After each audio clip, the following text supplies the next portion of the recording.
Vice ചാൻസലർമാർ സ്വന്തം case നടത്താൻ സർവകലാശാല ഫണ്ടിൽ നിന്ന് ചെലവഴിച്ച പണം തിരിച്ചടയ്ക്കണമെന്ന് ഉത്തരവിറക്കി ഗവർണർ ആരിഫ് മുഹമ്മദ് ഖാൻ. ചാൻസലറായ ഗവർണർക്കെതിരെ കേസ് നടത്താനാണ് VC-മാർ 1,13,00,000 രൂപ ചെലവഴിച്ചത്. അജീഷ് ജയകുമാർ ചേരുന്നുണ്ട് കൂടുതൽ വിശദാംശങ്ങളുമായി. അജീഷ്, എന്തായാലും VC-മാർക്കെതിരെ കടുത്ത നടപടിക്കൊരുങ്ങുകയാണ് രാജ്ഭവൻ.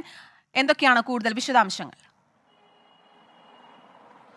കീർത്തനായി സുപ്രീം കോടതി വിധിയെ തുടർന്ന് VC-മാരുടെ നിയമനം അസാധുവാക്കിയ ഗവർണറുടെ തീരുമാനത്തിനെതിരെ കഴിഞ്ഞ ഒരു വർഷമായി തന്നെ കേരളത്തിലെ വിവിധ സർവകലാശാല വൈസ് ചാൻസലർമാർ നിയമയുദ്ധം നടത്തിക്കൊണ്ടിരിക്കുകയായിരുന്നു. ഹൈക്കോടതിയിലും സുപ്രീം കോടതിയിലടക്കം ഈ കേസുകൾ പലതും വാദങ്ങൾ നടന്നു. ഇതിലാണ് ഈ സർവകലാശാല ഫണ്ടിൽ നിന്ന് പണം ചെലവഴിച്ചത്.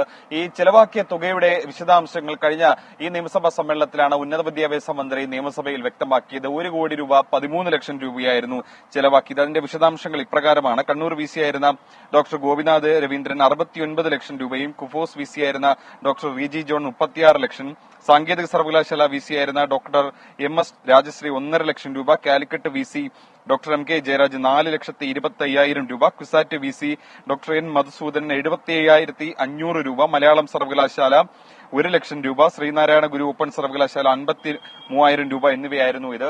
ഈ കണ്ണൂർ സർവകലാശാല കേസ് എന്ന് പറയുമ്പോൾ അത് മുഖ്യമന്ത്രിയുടെ പ്രൈവറ്റ് സെക്രട്ടറിയുടെ ഭാര്യയുടെ നിയമനവുമായി ബന്ധപ്പെട്ട വിവാദത്തിനായിരുന്നു ആ കേസുകൾക്കായിരുന്നു ആ പണം ചെലവഴിച്ചത്. എന്തായാലും ഇതിനെതിരെ ഈ ഉന്നത വിദ്യാഭ്യാസ മന്ത്രി ഈ കണക്കുകൾ സഭയിൽ ഉന്നയിച്ചതിന് പിന്നാലെ വിവിധ സംഘടനകളും മറ്റും ഗവർണർക്ക് പരാതി നൽകി. ഇത് പൊതുജനങ്ങളുടെ പണമാണ്, ഇത് തിരികെ പിടിക്കണമെന്ന് ആവശ്യപ്പെട്ടുകൊണ്ട് ഇതിനെ തുടർന്നാണ് ഗവർണർ ഇപ്പോൾ ഒരു നിർണായക ഉത്തരവിറക്കിയിരിക്കുന്നത്. അതായത് ഇത്തരത്തിൽ സുജനപക്ഷപാതമായി വ്യക്തിപരമായിട്ടുള്ള ആവശ്യങ്ങൾക്കുള്ള കേസിന് വേണ്ടി സർവകലാശാല ഫണ്ടിൽ നിന്നും പണം ചെലവഴിക്കാൻ സാധിക്കില്ല. അതുകൊണ്ട് VC-മാർ ചെലവഴിച്ച പണം എത്രയും വേഗം തിരിച്ചടയ്ക്കണമെന്നാണ് ഉത്തരവിറക്കിയിട്ടുള്ളത്. ഇതുമായി ബന്ധപ്പെട്ട ഉത്തരവിന്റെ നിർദ്ദേശങ്ങൾ ഗവർണറുടെ സെക്രട്ടറി അതാത് സർവകലാശാല വൈസ് ചാൻസലർമാർക്ക് അയക്കുകയും ചെയ്തിട്ടുണ്ട്. അഥവാ വൈസ് ചാൻസലർമാർ അയച്ചില്ലെങ്കിൽ സിൻഡിക്കേറ്റ് അംഗങ്ങളിൽ നിന്നും പണം പിരിച്ചെടുക്കുവാനുമാണ് നിർദ്ദേശം നൽകിയിരിക്കുന്നത്. നേരത്തെ തന്നെ സർക്കാർ ഗവർണർ പോര്, അതായത് VC-യുടെ നിയമനവുമായി ബന്ധപ്പെട്ട് 2 തട്ടിലായിരുന്നു. പലതരത്തിലുള്ള വക്പോരടക്കം നമ്മൾ കണ്ടതാണ്. അതിനുശേഷമാണ് ഇപ്പോൾ ഇങ്ങനെ ഒരു നീക്കം ഗവർണറുടെ ഭാഗത്ത് നിന്ന് ഉണ്ടായിരിക്കുന്നത്.